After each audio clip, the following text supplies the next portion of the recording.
Welcome back to my channel Texture and অ্যারোমাতে তোমাদের অনেক অনেক শুভেচ্ছা ভালোবাসা অভিনন্দন। তো চিকনি শাকের তো তোমরা অনেকেই অনেক রকম খেয়েছো রান্না, তো একদম নতুন একটা রেসিপি তোমাদের সঙ্গে শেয়ার করছি।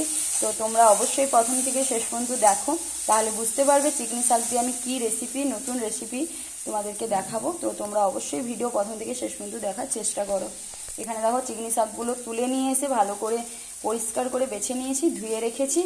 আলু হচ্ছে আমি গোটা নিয়েছি, খোসা ছাড়িয়ে নিয়েছি, নিয়ে হচ্ছে ধুয়ে রেখেছি। এটা হচ্ছে তোমরা সেদ্ধ করে নেবে, আলাদা করে এটা সেদ্ধ করে নেবে আলু।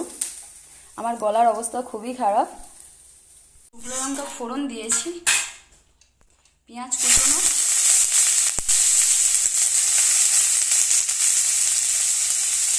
কুচনো, পরিমাণ মতো ভালো করে ভেজে নেব। তো এর উপরে আমি চিকনি শাকগুলো দিয়ে দিচ্ছি।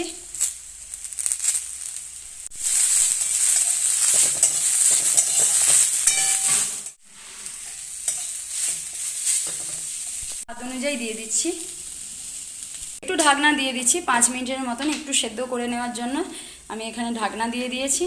তো ভাজা হয়ে গেছে, এখানে নামিয়ে নিচ্ছি, একটু ঠান্ডা করে নেব। আর শুকনো লঙ্কা ভালো করে হাত দিয়ে একটু ম্যাশ করে নিয়েছি, এর মধ্যে হচ্ছে আলু আর চিকনি শাক সব দিয়ে মাখিয়ে নেব সুন্দর করে।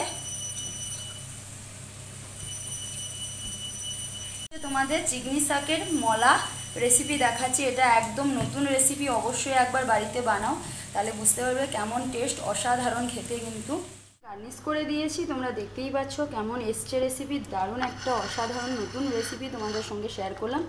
আই হোপ তোমাদের খুবই ভালো লাগবে। আর যদি ভালো লাগে তাহলে অবশ্যই একটু লাইক করো, শেয়ার করো, সাবস্ক্রাইব করো, আর পাশে থাকা বেল আইকন বাটনে ক্লিক করে নিও, তাহলে আমার ভিডিও সবার প্রথম তোমাদের কাছে পৌঁছে যাবে।